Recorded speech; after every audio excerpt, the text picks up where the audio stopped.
Stage 9 of the Giro d'Italia from Cervea to Corno alle Scale. Basically, from the from the Adriatic side over here to Bologna, basically, and then like southwest from there, right up to the border of the Emilia-Romagna Tuscany border. So yeah, right up there on the mountains. You know, if you've ever been to Tuscany and into the mountains of Tuscany, like Abetone, the ski area in Abetone, is as a crow flies, it's probably, I don't know, 20 kilometers as a crow flies from Abetone. But yeah, beautiful stage to watch. Yeah, they started rolling through the stage looked like this. This is my son's hockey stick. But yeah, this is what the stage looked like. Flat, flat, flat, flat, flat. A little speed bump right about here. It was like 2K at 5%, so not even a categorized climb. And then back to flat, flat, flat. And then the last 28 kilometers are basically uphill. It was a category 3 climb with like 3 to 4K descent, followed by a category 1 climb. And the category 1 climb was like 10% or 10 kilometers with sections of the last 3 kilometers were average was 10%. So super steep. A lot of the GC riders going into today were kind of just saying it was going to be a 9-minute effort. Basically, like the last 3, or it was 2.8 kilometers. So the last like 2,800 meters, one big effort. So yeah, Derek G was quoted as saying it's like a 9-minute effort. So, but yeah, we saw, you know, the flat. Well, yeah. So this is what it looked like today. We'll get into that in a second. But before I get into today, I wanted to talk this. We have a time trial coming up. We have a rest day tomorrow, and we have a time trial coming up on Tuesday. Our first and only time trial of the Giro. I don't know how much you know about these skin suits and all that, but they make a big, big difference these days. So they were talking a lot about like Jonas Vingegaard, who's right now is holding the Blue Mountains jersey. So he's wearing like the organization's jersey, and on Tuesday he'll wear the organization's, you know, blue skin suit. And they were talking about just the difference it is, the difference that can be from wearing your own team skin suit versus like wearing one of the organization skin suits, and how much of a difference it can make. So we have this time trial on Tuesday is like, I've heard anywhere from 40 to 42 kilometers, totally pancake flat. It's on the Mediterranean side right there. It starts in Viareggio there in Tuscany, and finishes in Massa. But yeah, totally flat. And some of the announcers today were, at first they were saying the team skin suit can be a half second to a second faster per kilometer. When you use the team skin suit, and I've heard other people say it's a second to a second and a half per kilometer. So yeah, we're looking. So if you're wearing the organizational skin suit on Tuesday, you could go slower by, I don't know, 20 seconds to, I don't know, a minute and a half, a minute and 20. Yeah, so it's kind of interesting, and people were saying, oh yeah, Jonas wants to try to lose the maybe blue jersey, but you know, the Red Bull team also has the same problem because they're also wearing the best young rider jersey, so they're in the same situation. These teams invest a lot of time and resources into having the fastest equipment. You know, all the material has to be the fastest, and yeah, this is kind of one of the problems they're dealing with right now. So it's been kind of interesting conversation. Yeah, so I've heard anywhere from a half of a second per kilometer all the way to a second and a half per kilometer. You know, that's really interesting. I also thought a lot about the time trial on Tuesday. Like, okay, right now today we're 2 days out from that time trial. Tomorrow being a rest day. And we look at who's going to be the favorite on Tuesday. Ghana, for sure. Filippo Ganna. They also, Sheffield can do a good time trial. But those guys worked really hard yesterday, you know, 3 days out, right? That's always kind of the last day you do big work before a big goal, 3 days out. Today, we saw nothing from Net Company Ineos. we saw teams being very vigilant yesterday at the front. That was Net Company Ineos for sure. UAE yesterday for sure. Visma was attentive yesterday, being at the front. Today, all three teams were super quiet. Net Company Ineos, I didn't see much of them. UAE didn't see much of them. Visma, we only saw much of them in the finish line. But yeah, kind of interesting stuff with the skin suit there. We also saw yesterday. We heard some kind of rumblings about a few maybe a little situation on the Soudal team between two of the GC leaders. I'm not sure exactly what happened, but sometimes when you do have two GC leaders, yeah, it can become a little bit tricky. Feelings can get hurt sometimes, and sometimes there can be miscommunication. So I'm not sure, but what we're seeing here in this Giro, we have a bunch of teams that have two GC leaders. But yeah, let's get into the stage again. 100K. It was like 100K totally flat, or 150K totally flat with a little speed bump of 2K, a 2K little hill there in the middle after about 100 kilometers. But other than that, the climbing really didn't start till 150 plus kilometers into the stage. It was it started with a category 3 climb here. What was it? 11 kilometers at like 4.5%, so not too bad, but it had some pitches on it. Yep. And then it had a short descent, 3-4 clicks, and then 10.8 kilometers straight up. Let's see, that was at about 6% with pitches. The last 3K being super, super difficult. Today is the Norwegian National Day, May 17th. So the first one to attack today was a rider from Uno X. They were very busy at the beginning of the race. As soon as their flag dropped, a group got away. No one was interested in letting that one go, and then finally a group went. Let's see, it was 8 riders. Gaines from Alpecin, Marcelucci, Malaysi, Rubio from Movistar, Neighborman, who's been quite active, Bais, Ballerini, who won on the stage to Napoli, and Lowland from Uno X. So those 8 got up the road. Yeah, they got a couple minutes lead eventually. 2 minutes 15 is, I think, the most I ever saw it. That was with around like 133 kilometers to go. 2 tried to bridge up, weren't successful. Then when we hit, remember I talked about that little speed bump, right? I think it was after about 106 kilometers. There was about 2 kilometers uphill at 5%. Let's see, Ciccone from Trek and Ulisi from Astana and Toonarts from Lotto. They attacked out of the group. Yeah, maybe the gap. They were at that point. Decathlon had been chasing a little bit. The gap was maybe a minute and a half, and they jumped across. And Ballerini from Astana sat on the back of the breakaway waiting for his man Ulisi. Ulisi's won 8 stages of the Giro, so very dangerous rider, very dangerous stage hunter. And Ciccone, he's won 3 stages of the Giro, so another dangerous man. And then we had Rubio, who's riding really well, and this guy from Uno X, Lowland, can climb really well. So those riders were looking to win the stage, hoping that the peloton would give them a long enough leash to give them that opportunity. But unfortunately for those guys, it wasn't the case. Decathlon decided that today was a stage for their man Felix Gall.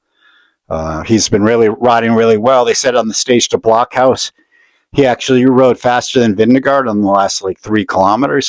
So they're taking the positive out of that, and they're also thinking that they want another hard stage, an opportunity to put time on the other GC leaders before the rest day, and before maybe giving some of these other GC riders the opportunity to kind of gain some fitness. Sometimes riders gain fitness in week 2, gain fitness in week 3. A lot of the riders who ride well in week 3 aren't the ones that are riding really well in week 1.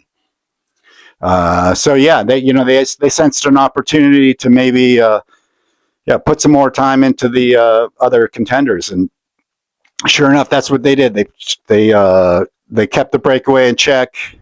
They wanted to go for the stage win today. They said it had been over 1,000 days since Felix Gall had won a race, which was it was like the Queen stage of the Tour a few years ago. So yeah, they were motivated, excited, and it came down to the final climb. I'll give you some details here. Let's see.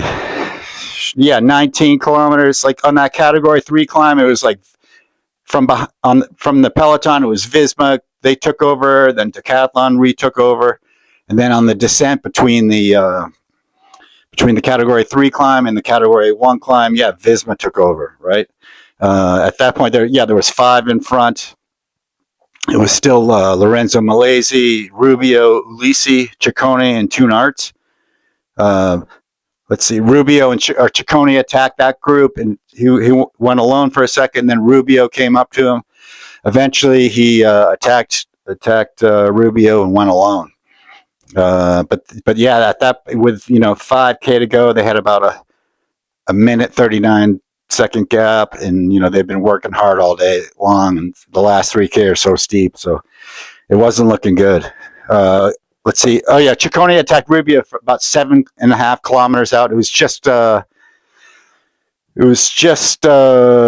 the beginning of the last category 1 climb. The Visma team from behind, they took over. Bart Lemon in front. Their lineup today was Bart Lemon, then Victor Campenarts took over. From there it was Sepp Kuss, and then it was going to be Piganzoli. With 3.5 Ks to go, we saw a white jersey at the back of the peloton, and that was Pellizzari. He was on a bad from Red Bull. He was on a bad day. And at 2.5 Ks to go, Decathlon took over from Visma. I think sensing that Pellizzari was on a bad day, they light it up as hard as they can go, and then like 2.4 K to go, boom, Felix Gall goes up the road, attacks. Only one rider could stay with him. Yep, and that was Jonas Vingegaard. Jonas Vingegaard just sat on the wheel. Didn't pull through. It was kind of Felix Gall's opportunity to kind of put time into the people that he was nervous about. Vingegaard stayed on the wheel, relaxed. About 900 meters to go. Gall actually gave him the kind of chicken wing flap, basically asking him to come through a couple different times. Both times, Vingegaard kind of shook his head no. And then 900 meters to go, boom, Vingegaard attacks. So it was super, super steep. Gall doesn't really respond, and they both just kind of time travel to the finish line. Vingegaard wins for his second stage win. Gall comes in, I think, 12 seconds down. Great job on his part. And then third went to Vingegaard's teammate, Davide Piganzoli. So huge ride by him. Fourth went to, let's see here. Fourth went to Timon Arzaman from Net Company Ineos. He did a great job. He was, I'm not sure how many seconds back. Afonso Lalio did an awesome job to limit his losses. He finished 5th today, and really, I think he lost like 39 seconds, which was not bad at all. Derek G, 6th place today. So he's a rider who's, I feel like he's on form, and his form is coming. You can almost smell it. So it's like 6th place today. Yeah, great job by him. Who finished with Derek G? Matthias Rondell, who we were talking about yesterday. He finished 7th. Sepp Kuss, 8th. Sepp Kuss did a great job. Jai Hindley, 9th. And Michael Storer, 10th. So, yeah. Wild stage today, yeah. So now Vingegaard sits 2nd overall behind Eulalio by 2:24. Felix Gall is at 2:59 behind. Jai Hindley is 4th overall, 4:32. Christian Scaroni's 5th overall, 4:43. Timon Arnsman, 6th overall, 5 minutes back. And Mateus Rondell is in 7th, 5:01 back. So let's see, 8th goes to Ben O'Connor, 5:03. Pellizzari, 9th, 5:15. Michael Stora at 5:20. He's in 10th. Derek G is at 6:15. So he's he lost like a minute 11 on stage 2 due to that crash. So yeah, it's pretty tight still. It's still, the GC is still pretty tight. Lot of good racing to look forward to, that's for sure. But what we do have to look forward to is, we got a rest day tomorrow, time trial on Tuesday, 42 clicks it says, and then next week is not a big mountain week. We just have one mountain stage next week, which is on Saturday. So we have time trial, a hilly stage, flat stage, mountain stage Saturday, flat stage on next Sunday, which goes into Milan. Then we have another rest day Monday, and then the third week is 3 mountain stages. The Tuesday mountain stage, then a hilly stage, flat stage, and then the Friday, Saturday of the last week is a mountain stage on a mountain stage, followed by a flight to Rome, and then a flat stage in Rome. So we still have a lot of racing left, but if you really break it down, there's only 4 more mountain stages. So it's like, some of the commentators today were questioning why Decathlon was doing so much work. Well, you got to take the opportunities when they come. Absolutely, and that's what they did today, and they made up some good times. So time will tell. What's a lot can happen. We still have 2 more weeks left. It feels like we've already done 2 weeks. So it's been a lot of fun. But this has been hard work for sure. I want to talk about real quick. Here. So we have 9 stages complete, and we have only 4 teams that have won. Let's see. We have UAE has won 3 stages. Let's see. Narvaez and Igor Arieta. Narvaez won 2. Then we have Astana, who, with Silva, who took the pink jersey early on, and then Ballerini.